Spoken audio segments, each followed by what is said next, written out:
Hormones come with a advantage.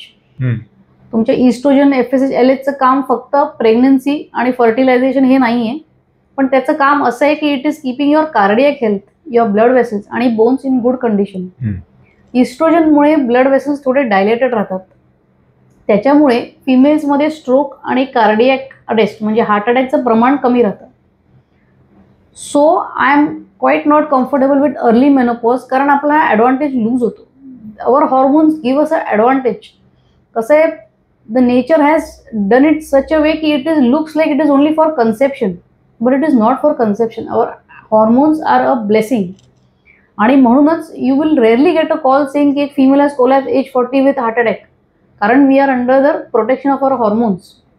जसे हे hormones levels कमी होतात, जसं मेनोपॉज कम्प्लीट होतो, let's say 65 year old female आणि मेल या दोघांनाही स्ट्रोक आणि हार्ट अटॅकचा चान्स ऑलमोस्ट इक्वल झालेला असतो. ते इज निअरिंग इक्वल, जो आधी अजिबातच जवळपास नसतो. So this is the protection of the hormones and we should do it, म्हणजे we should take it seriously. आज doctor Keyur growing unfortunate trend असं आहे की girls who are 35 will tell me I have had a child, आता मला मूल नकोय, so I don't care की मला PCOD आहे की नाही. जर आता मला मूल नकोय, PCODचा मेन प्रॉब्लेम इज इनफर्टिलिटी. जर आता मूलच नकोय तर PCOD असून काय प्रॉब्लेम आहे. सो त्यांना मला आन्सर द्यायचं आहे की PCOD मध्ये तुमचं हॉर्मोन स्ट्रक्चर जे हेवायर झालंय, त्याच्यामुळे you will become probably a prediabetic आणि prehypertensive much earlier than you want. आणि हॉर्मोनल सायकल म्हणूनच चांगली हवी आपल्याला अर्ली मेनोपॉज नको.